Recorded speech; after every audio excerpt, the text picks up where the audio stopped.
Expédition dans les habitats naturels les plus reculés de notre planète. Dans les profondeurs glacées de l'Antarctique, prospèrent des espèces aux formes et aux couleurs étonnantes. Des créatures semblant venir d'une autre galaxie cohabitent avec des champions de l'extrême sur l'immensité des fonds marins comme dans les eaux libres.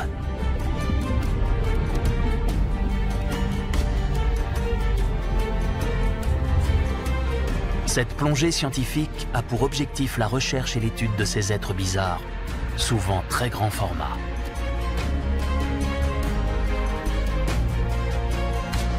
Dans le Pacifique, une deuxième expédition va explorer les abîmes presque sans fond de la fosse des Mariannes.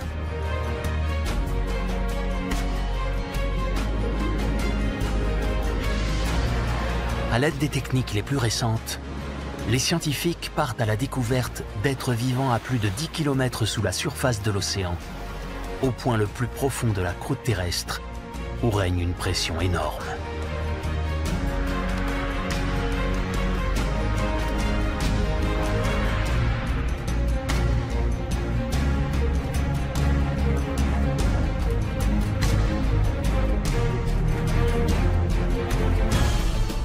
Le navire de recherche Alucia, en pleine traversée du 4e plus grand océan de la planète, l'océan Austral. Destination, les eaux profondes de l'Antarctique, le 7e continent le plus isolé de la planète. Presque tous les animaux y vivent dans l'eau. Très peu d'entre eux passent du temps sur la terre ferme ou la banquise, et ils ne le font qu'occasionnellement.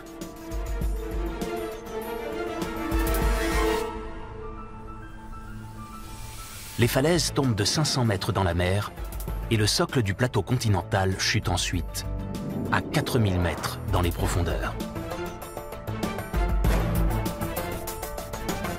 Au pied de cette longue péninsule, dans des abysses encore largement inconnus, une équipe internationale de scientifiques va partir à la recherche des animaux géants qui devraient vivre ici. À bord, 2 submersibles à la pointe de la technologie. Le jaune, Nadir, et le vert, Deep Rover. La Lucia navigue dans des territoires inexplorés. Des sonars cartographient le paysage sous-marin, ce qui permettra de localiser un endroit favorable à la plongée. Un groupe de manchots à Delhi, sur un iceberg à la dérive, semble souhaiter la bienvenue aux chercheurs. Une rencontre périlleuse, car les 7/8e de ces colosses de glace flottants menacent sous la surface. La Lucia s'approche avec prudence. Claude de Broyeur monte à bord du Nadir. Le biologiste belge étudie depuis plus de 50 ans les organismes de l'Antarctique. Il a découvert que dans ces eaux froides, certains animaux pouvaient atteindre des dimensions énormes, un phénomène appelé gigantisme polaire. Okay, gentlemen. Nadir venting now, over. Okay, have a good day. L'eau est exceptionnellement calme. Le moment idéal pour une première. Okay. C'est bien la première fois que des scientifiques s'aventurent en submersible dans ces eaux, habituellement les plus tempétueuses de tous les océans.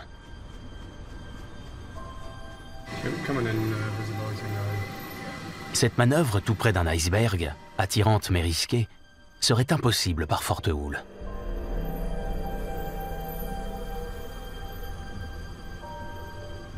La structure de la paroi de glace ressemble aux alvéoles des nids des abeilles. Magnifique. C'est spectaculaire. La lumière du jour se fait rare. Les projecteurs réveillent des lueurs magiques dans la glace.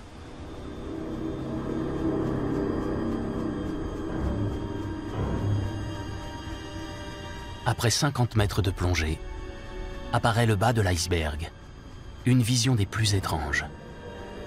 Mais jusque-là, aucune trace de vie.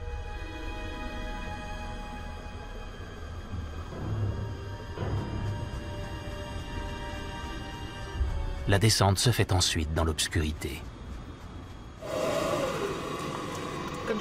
Contrôle, ici Nadir. Sol atteint. Température moins 1,2. À 500 mètres de profondeur, apparaissent des jardins multicolores, peuplés non pas de plantes, mais d'animaux. Fantastique. Une gorgone orange.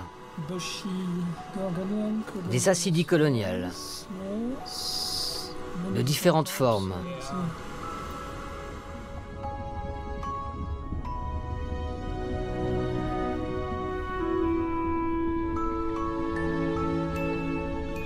D'innombrables organismes se bousculent sur ce coin de roche, car la plupart ont besoin d'un sol ferme pour se développer.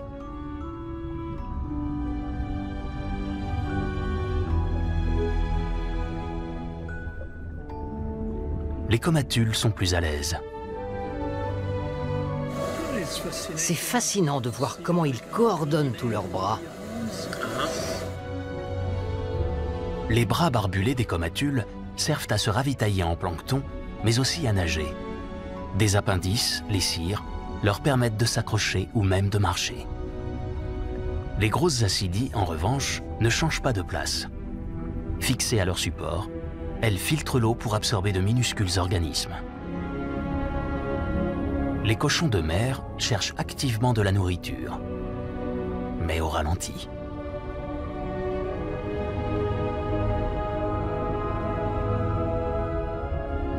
Ces proches parents du concombre de mer de la taille d'un poing ramassent toutes sortes de petites pousses avec leurs tentacules et les acheminent à leur bouche.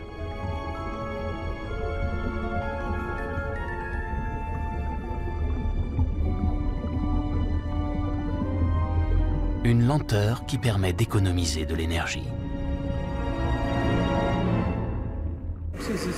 Un poisson des glaces. C'en est bien. Perché sur ses nageoires pectorales, le chasseur solitaire attend une proie imprudente.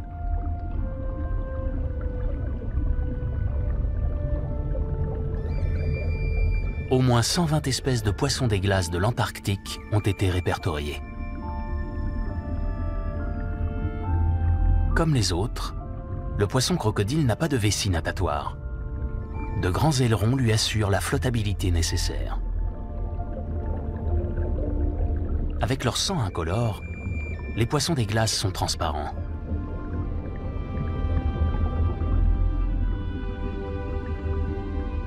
Pour leur frayère, ils ont besoin d'un rocher nu.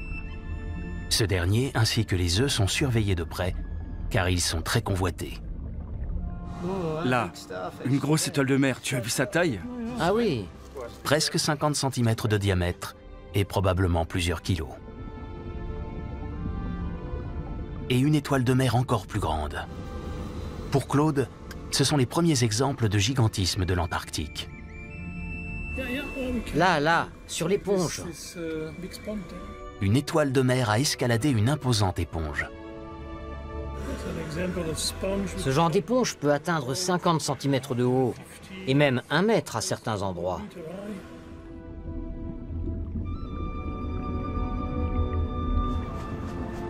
Dans le faisceau lumineux du Nadir, apparaît un énorme rocher presque entièrement recouvert d'éponges.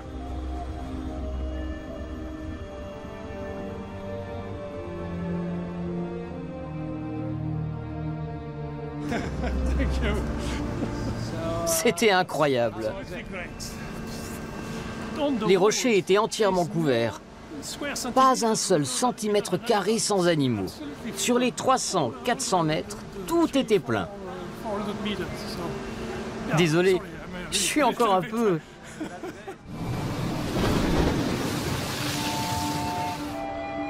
Mais les vrais géants, l'équipe de chercheurs n'en a pas encore déniché. Ils espèrent tous avoir la chance de vivre ce qui est arrivé récemment à un chalutier dans l'océan austral.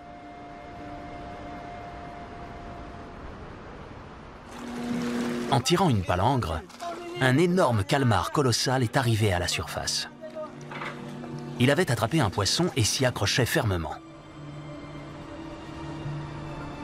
Les calmars colossaux pourraient atteindre 12 à 14 mètres de long.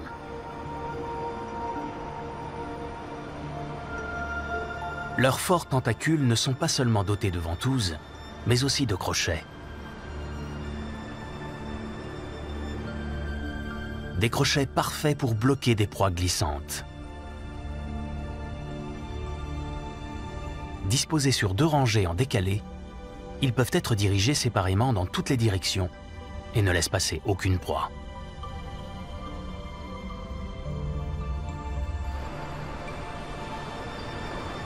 Un animal capturé en 2014 pesait 1 demi-tonne pour 4 mètres de long. Le diamètre de ses yeux était de 35 cm. Les scientifiques de la Lucia rêvent de croiser un tel géant. Catherine Bolstadt, spécialiste des calmars reconnue mondialement, va tenter d'en appâter un avec un légine antarctique. Ce prédateur, malgré son air menaçant, serait le repas de prédilection du calmar colossal.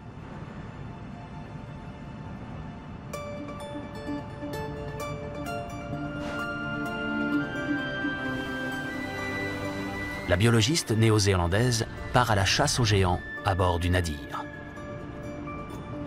Le cabillaud de l'Antarctique devrait attirer le plus gros mollusque du monde.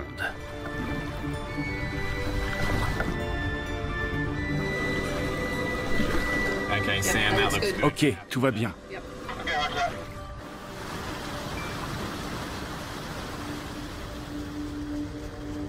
Dans l'obscurité, il ne se passe rien pendant un long moment. Je crains que ça ne semble pas très naturel. Ils nagent pas vraiment. C'est vrai. Ils piquent du nez. Mais ils attaquent bien des poissons qui ont été harponnés par des palangres. De temps en temps, ils attrapent une de ces prises et l'emportent, qu'elle soit morte ou mourante.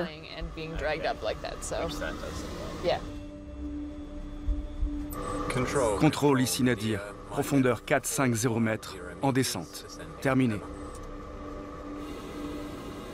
C'est un poulpe? Oui. Ça se pourrait.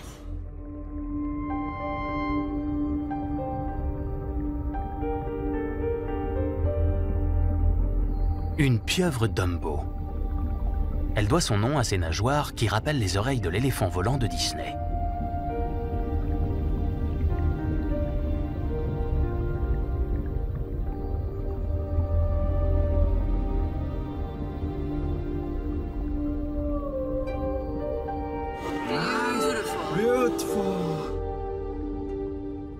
Ses 8 bras, reliés par une membrane, forment comme un parachute. Il y a sans doute trop de thalyacées dans les parages. Elle préfère s'en aller.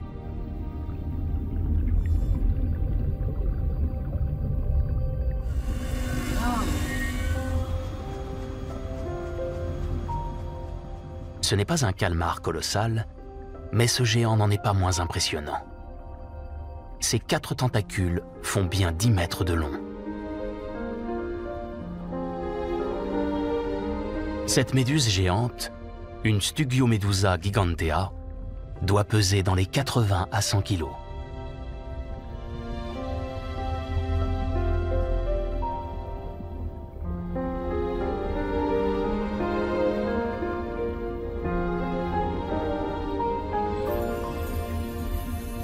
Entièrement déployé, le diamètre de son ombrelle atteint 1,40 m.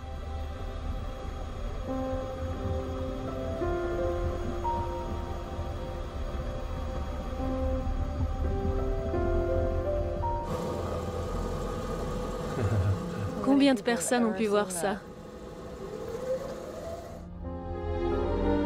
Malgré ses dimensions spectaculaires et sa présence dans presque tous les océans, les scientifiques connaissent mal cette beauté des profondeurs.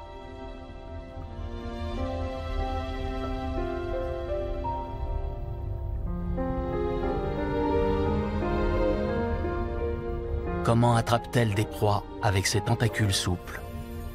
Le mystère reste entier.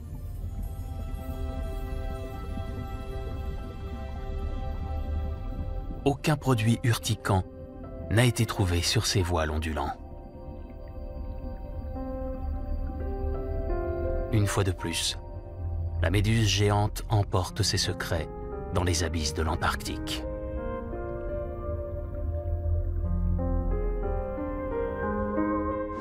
Un moment hors du monde. Des choses inimaginables. Ce qui se passe là en bas dépasse n'importe quelle fiction. Après la stupeur, les questions. Les animaux géants sont apparemment plus nombreux dans l'océan austral que dans toutes les autres mers. Pourquoi ?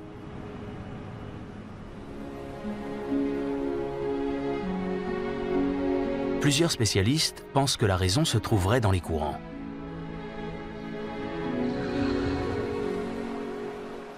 L'Antarctique est entouré d'un courant circumpolaire froid qui repousse toutes les arrivées d'eau plus chaudes. Cela fait de l'océan austral le plus froid de la planète et maintient le continent glacé.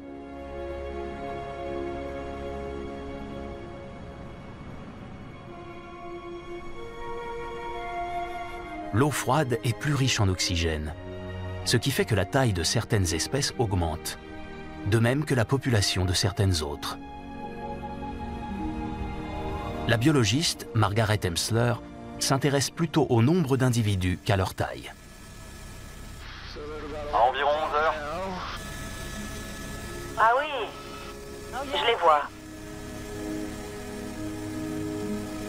Des oiseaux de mer ont repéré, en même temps que le pilote, un phénomène intéressant.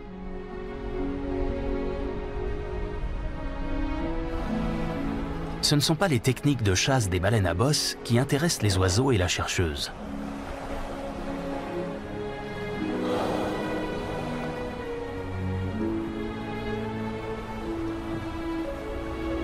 Margaret étudie l'alimentation de base dans l'océan austral. Une nourriture si riche et abondante que presque tous en consomment ici.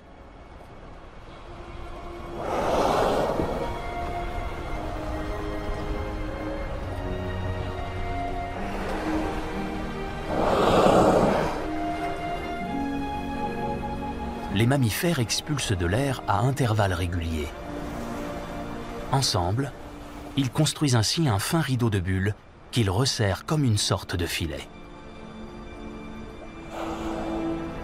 Enfermés dans ce piège éphémère, les proies se laissent cueillir facilement.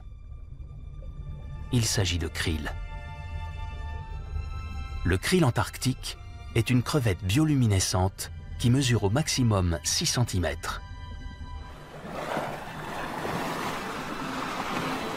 En une bouchée, une baleine à bosse peut en engloutir des milliers.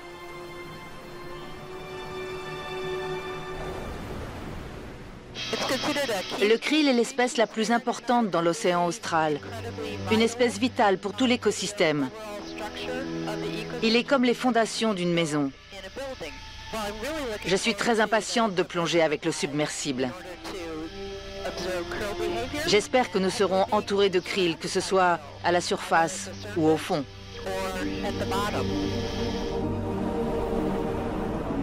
La biologiste atteint le bateau vers le soir. La première plongée est préparée dans la nuit et au petit matin, le navire est déjà en mission.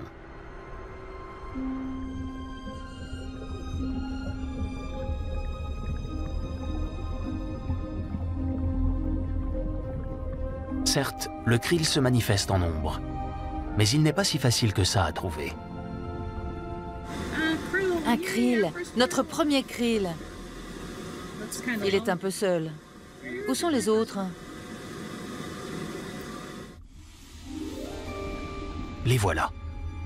Et ce ne sont que les éclaireurs.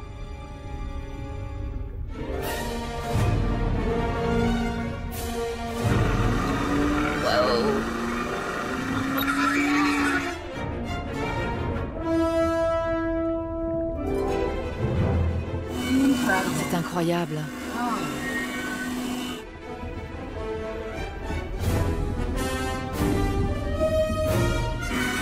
Oh mince, on ne voit même plus devant nous. Comment allons-nous trouver le fond? C'est une tempête de krill. Plus de 30 000 crevettes peuvent se rassembler dans 1 mètre cube d'eau. Quel joli bleu! En plus, le krill est lumineux. Ce sont des organes situés sur la partie inférieure de son corps qui émettent cette lumière bleue magnifique qui clignote. Ces organes sont appelés photophores.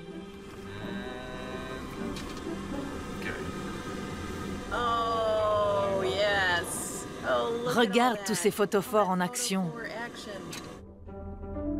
On ne sait pas encore pourquoi le krill fait luire ces petites lampes. Dans l'obscurité, ces signaux lumineux pourraient faciliter la communication.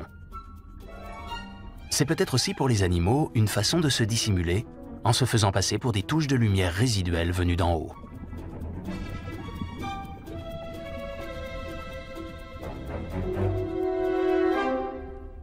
Des prédateurs rôdent partout. C'est incroyable que dans l'océan austral, tant d'organismes dépendent du krill pour leur survie.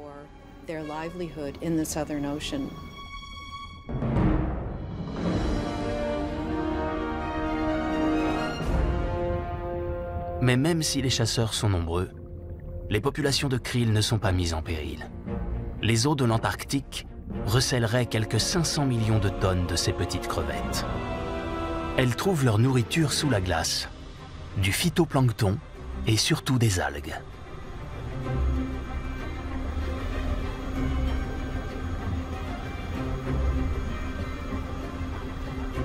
Catherine n'a pas renoncé à son rêve de voir un calmar colossal.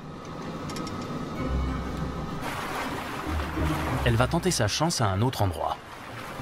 Le poulpe géant doit bien rôder quelque part dans ces profondeurs. Let's go. And away we go. We'll see who's downstairs.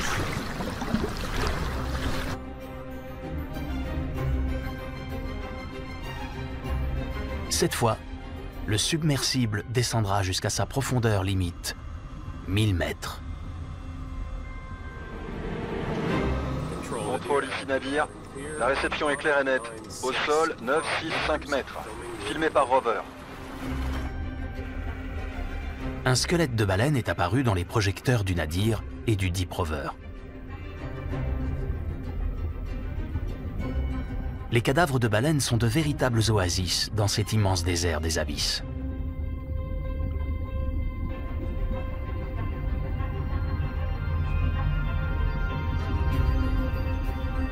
Quelques poissons et autres recycleurs tournent autour des eaux, nettoyées depuis longtemps déjà.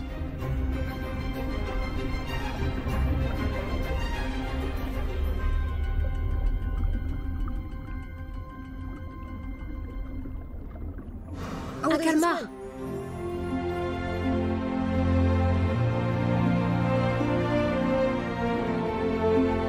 Pouvoir contempler un grand calmar à près de 1000 mètres de fond n'est pas chose courante, même pour une spécialiste des pieuvres.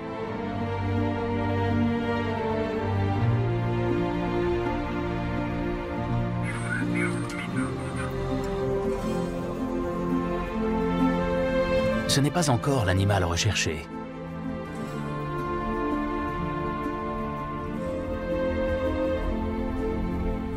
Mais déjà un superbe exemplaire. Et une rencontre qui donne de l'espoir.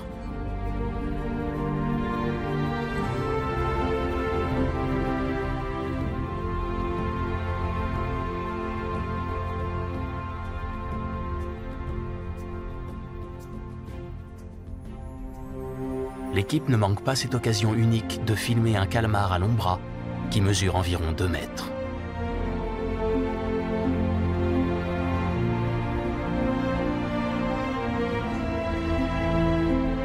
Ce sont les premières images de cet animal magnifique, filmées dans son environnement naturel.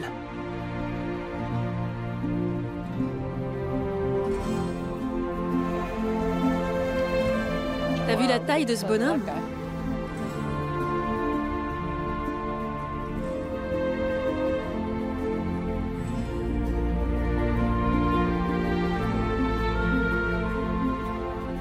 Il s'approche encore une fois tout près du submersible.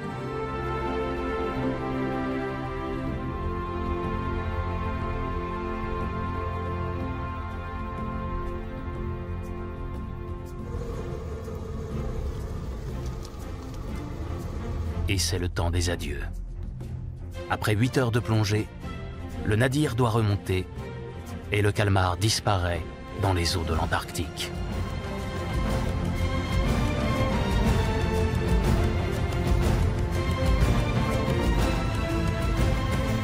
Un océan dont les abîmes glacés sont connectés au monde entier. Un courant profond, intégré dans le courant circumpolaire, bifurque et s'étire vers le nord dans le Pacifique sur des milliers de kilomètres. Il conduit, entre autres, à la fosse des Mariannes, l'endroit le plus profond de notre planète. C'est là que se rend la deuxième expédition avec une autre équipe.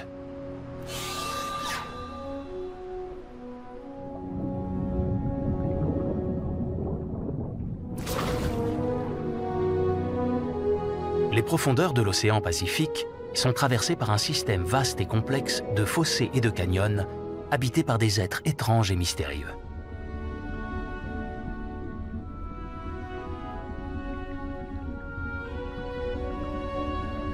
Des créatures semblant tout droit sorties d'un film fantastique, mais des modèles d'évolution parfaitement adaptés à la vie dans les abysses.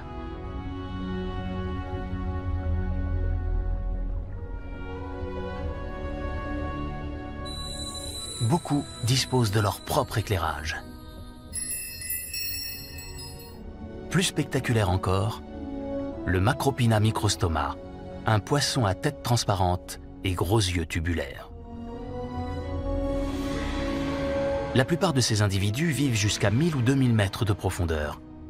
Mais cette expédition a pour but d'explorer les sous-sols du Pacifique.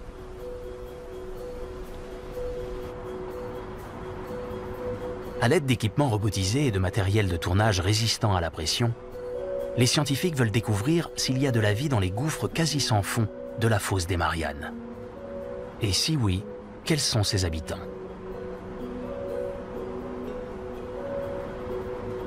Des poissons sont attachés au pied d'un atterrisseur, un engin porteur destiné à se poser au sol pour attirer les éventuels animaux des profondeurs. L'atterrisseur emporte avec lui divers instruments scientifiques.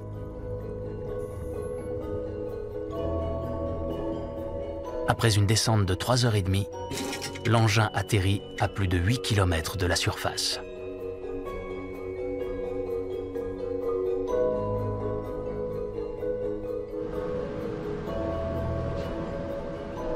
À bord du navire de recherche japonais, la tension monte. Il y a quelque chose. Des amphipodes, des créatures blanches s'apparentant à la crevette, apparaissent à l'image.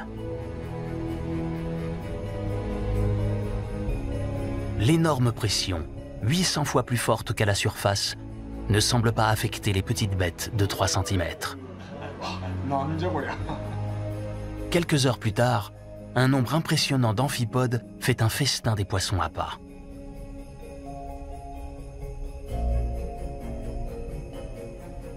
En 2 temps 3 mouvements, il ne reste plus que les arêtes.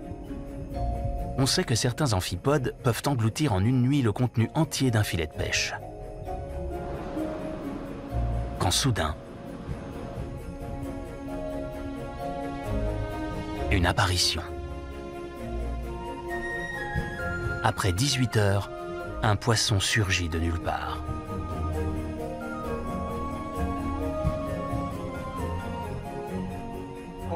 C'est la première fois qu'un vertébré est filmé à une telle profondeur.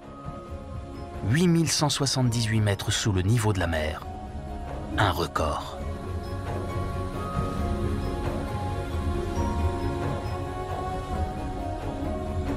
Ce poisson d'environ 20 cm de long est un Pseudoliparis swayrii, plus communément appelé poisson limace.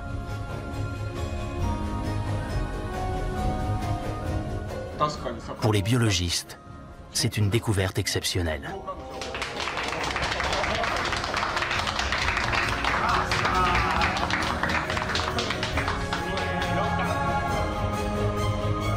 Près d'un deuxième atterrisseur, situé à 7500 mètres de fond, apparaît bientôt un géant, un amphipode plus de 10 fois plus gros que ses petits camarades.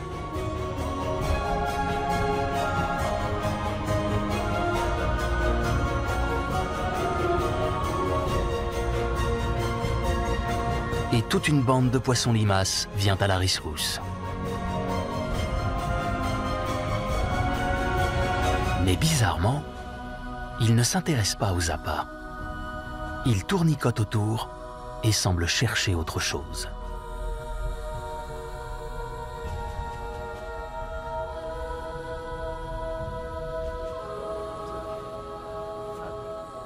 Une équipe internationale de chercheurs est montée à bord pour comprendre comment des animaux peuvent vivre dans des conditions aussi extrêmes. Jeffrey Drazen étudie depuis plusieurs années l'écologie des abysses. À l'aide d'un piège, il espère pouvoir capturer des Pseudoliparis swahili et les remonter des 8000 mètres où ils se trouvent. C'est un jeu de patience. Je suis sûr que demain on ramènera un poisson.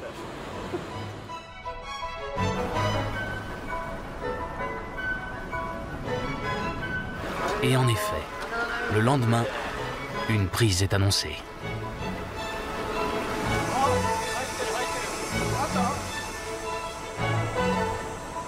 Dans la première nasse, pas de poisson, mais quand même un trésor pour les biologistes. Des amphipodes géants. Une vraie grosse surprise.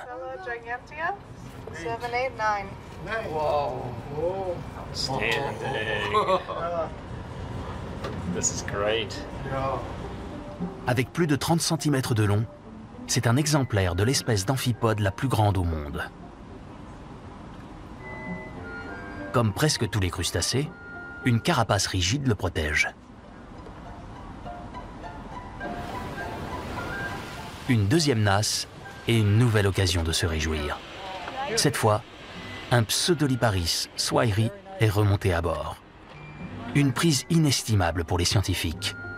Un exemplaire fraîchement pêché. La peau sans écailles du poisson limace est transparente, ce qui rend possible l'observation de sa structure interne. Pour un animal des abysses, il a de petits yeux. Visiblement, il s'oriente d'une autre manière.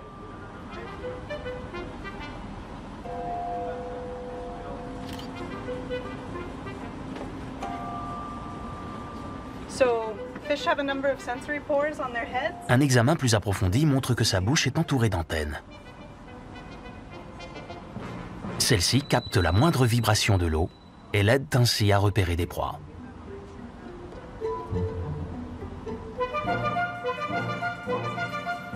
Paul Yancey est en train de sonder un autre mystère. Ses longues années de recherche l'ont conduit sur la piste du TMAO, l'oxyde de triméthylamine, une substance que l'on trouve couramment dans les poissons d'eau salée.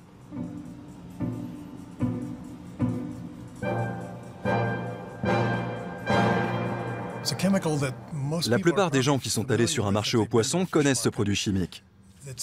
C'est lui qui donne cette odeur de poisson aux différentes espèces ici. Le TMAO aide l'animal à survivre à la haute pression des profondeurs.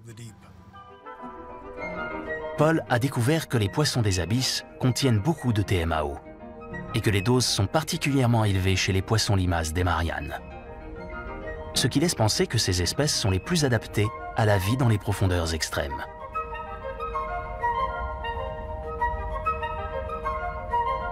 Le fossé des Mariannes est apparu il y a environ 50 millions d'années. Seules de rares variétés ont réussi à s'y acclimater.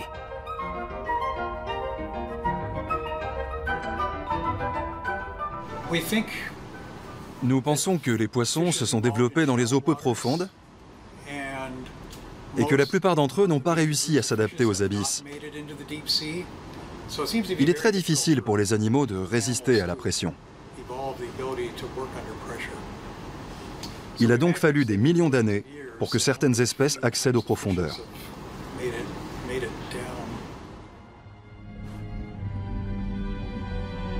Un troisième atterrisseur équipé de poissons à pas devrait permettre de résoudre une autre énigme. Personne ne sait comment se nourrissent les espèces qui ont réussi à vaincre la pression de l'eau. Là encore, quelques poissons limaces s'approchent, mais ils ne touchent pas à la nourriture. Quand tout à coup,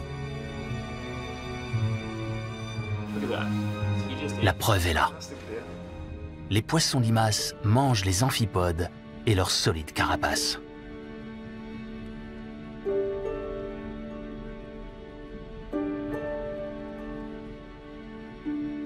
Mais comment font-ils?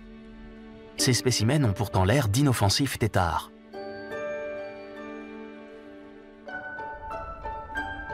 Ces êtres si mous en apparence ont des ressources cachées. Leurs mâchoires sont dotées de plus d'une centaine de dents disposées sur plusieurs rangées. Une fois attrapés, rien ni personne n'échappe à cette dentition.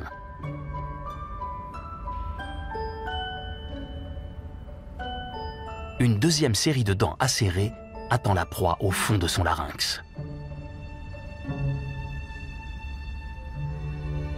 Le poisson limace peut ainsi croquer et broyer les carapaces les plus coriaces et les envoyer dans sa gorge.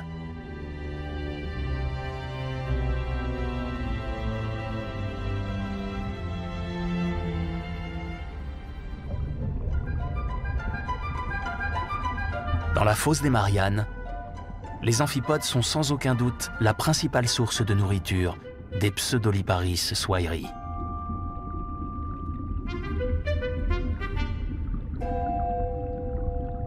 Ils ont là aussi, comme dans l'océan austral, un rôle primordial dans la chaîne alimentaire.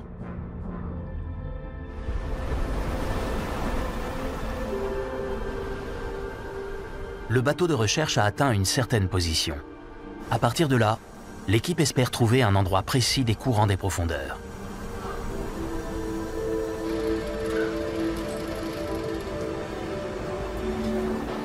Un ROV, un véhicule sous-marin piloté à distance, va opérer à 5700 mètres, guidé depuis la salle de contrôle.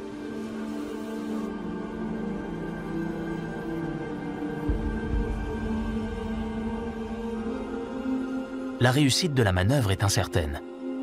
Les coordonnées correspondent bien à celles d'emplacements détectés quelques années auparavant, mais cela ne garantit rien.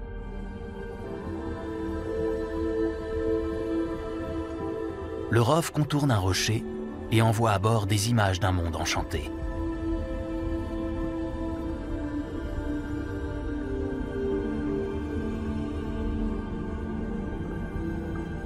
Le robot avance prudemment dans une forêt de sculptures minérales. Celles-ci ne se sont pas formées par le haut, comme les stalactites, mais sont nées grâce à des courants riches en minéraux montant des profondeurs. Elles offrent un habitat exceptionnel à une multitude de vers turbicoles.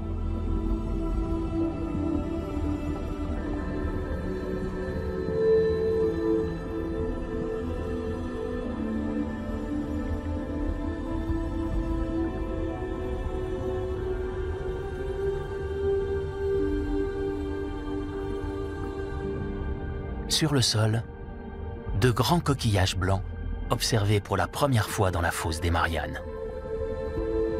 L'écosystème de toute cette zone reste encore à découvrir. Nouveau cap pour l'expédition Challenger Deep, l'endroit le plus profond de la planète, dans la partie sud de la fosse. Un tout nouveau ROV va être utilisé. Il sera d'abord couplé à un support pour descendre dans les abysses.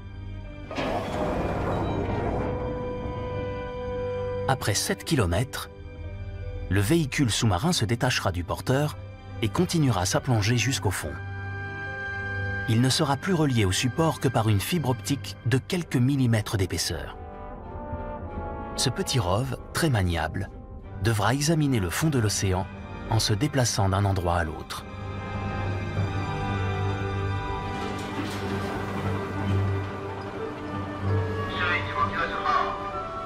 À 4 heures du matin a lieu la grande première.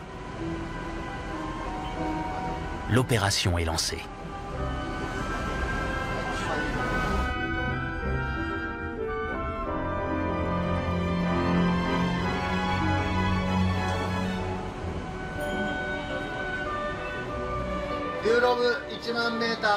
Le ROV met 6 heures à atteindre le fond. Le moment est arrivé. Malgré le fonctionnement parfait des caméras, les images sont mauvaises et le sol peu visible. Pourtant, soudain, on aperçoit quelque chose. Une forme certes immobile, mais il s'agit clairement d'un animal.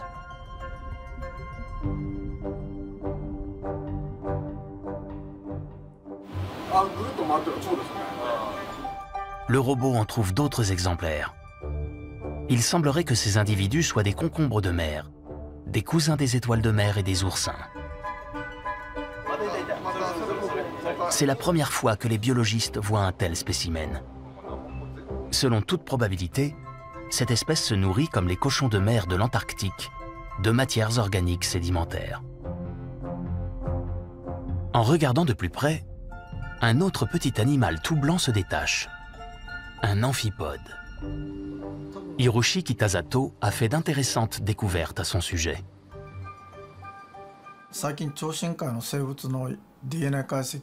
Les analyses ADN des différentes formes de vie des abysses ont fait de grandes avancées ces dernières années.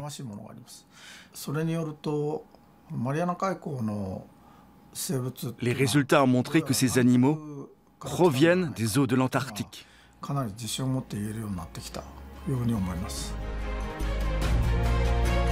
Le système global des courants marins, en particulier celui des eaux profondes, relie tous les habitats océaniques entre eux.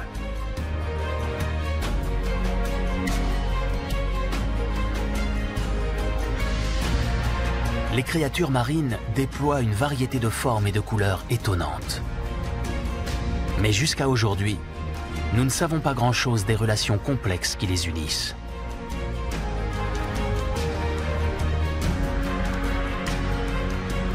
Nous n'avons pas encore accès direct aux abysses et à ces êtres inconnus et mystérieux. Il nous faudra faire encore d'énormes avancées pour comprendre l'importance que ce gigantesque monde parallèle peut avoir pour l'être humain. Ces 2 expéditions dans les profondeurs des océans nous laissent imaginer toutes les infinies merveilles qui restent à découvrir sur notre belle planète.